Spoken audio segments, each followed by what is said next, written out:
Hello everyone, welcome to my channel. आज आपण उपवासाच्या भगरीची रेसिपी बघणार आहे. त्यासाठी आधी आपण कढईमध्ये तेल घेतलं आहे. त्यात भरपूर लवंगा टाकल्या आहेत. हे 8 ते 10 लवंगा टाकल्या आहेत तिखटपणासाठी. त्यात उकडलेला बटाटा टाकला आहे कट करून. आणि बटाटा थोडासा तेलात परतला की मग त्याच्यामध्ये आपण हिरवी मिरची बारीक करून टाकायची आहे. हिरवी मिरचीचा ठेचा इन शॉर्ट.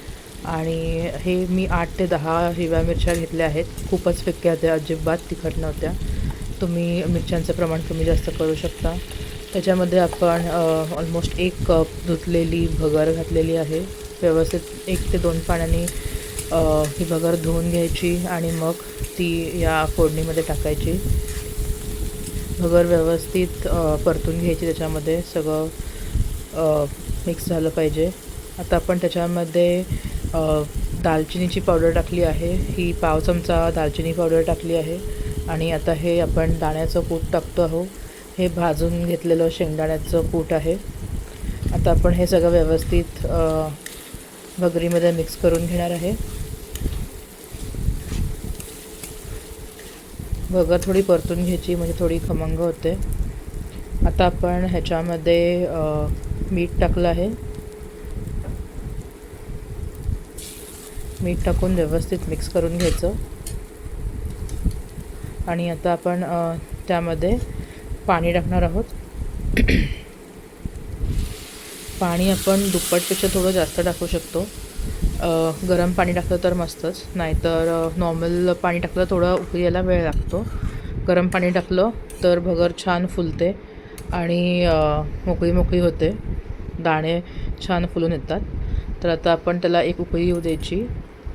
त्याआधी तुम्ही हवं असेल तर तुमच्याकडे आमसूल असतील तर तुम्ही आमसूल टाकू शकता. आणि गूळ टाकला आहे. हे छोटे छोटे गुळाचे पीसेस येतात ते टाकले 2 ते 3. गूळ आणि आमसूल टाकल्यामुळे भगर आंबट, गोड आणि तिखट अशी छान चमचमीत होते. उपवासाची भगर असली तरी एकदम टेस्टी असते ती. तर आता आपण त्याला एक वाफ घेतली. भगर आता ऑलमोस्ट शिजलेली आहे. आता तुम्ही बघू शकता ते गुळाचे ढेप होत्या त्या सगळ्या छोट्या छोट्या विरघळून गेल्या. आता आपण हे मस्त मिक्स करून घेतलेलं आहे. आमसुलाचा पण आंबटपणा आणि रंग थोडा थोडा भगरीमध्ये उतरलेला आहे. तुमच्याकडे आमसुलाचं आगळ असेल तर तेही टाकू शकता. आता आपण ह्याच्यामध्ये थोडंसं क्रीमीनेस येण्यासाठी दही टाकलं आहे. 1 ते 2 चमचे दही टाकायचं. हे नॉर्मल दही टाकायचं, आंबट नसलं पाहिजे दही. ह्याने थोडा क्रीमीनेस येतो भगरीला.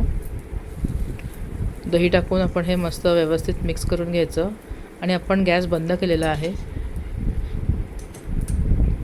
तर आता हे मिक्स करून झालं की ह्याच्यामध्ये थोडंसं वरून साजूक तूप टाकायचं चवीसाठी. तुम्हाला साजूक तूप आवडत नसेल तर तुम्ही स्किप पण करू शकता.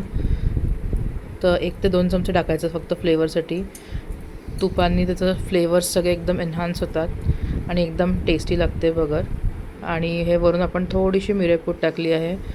तुम्हाला मिरेपूड टाकायची नसेल तर तुम्ही फोडणीमध्ये पण लवंगीबरोबर मिरे टाकू शकता, नाहीतर आत्ता सगळ्यात शेवटी मिरेपूड टाकू शकता.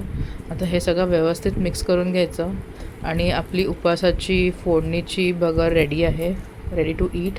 एकदम टेस्टी लागते. तुपामुळे त्याला सुगंध येतो आणि आंबट, गोड, तिखट अशी लागते. ही मी बाकीच्या पदार्थांबरोबर सर्व केली आहे. तुम्ही बघू शकता सगळे भगरीचे दाणे दाणे असे वेगळे झाले आहेत आणि दिसायला पण छान दिसते. ही रेसिपी तुम्ही नक्की ट्राय करा आणि कमेंट्समध्ये सांगा की तुम्हाला कशी वाटली.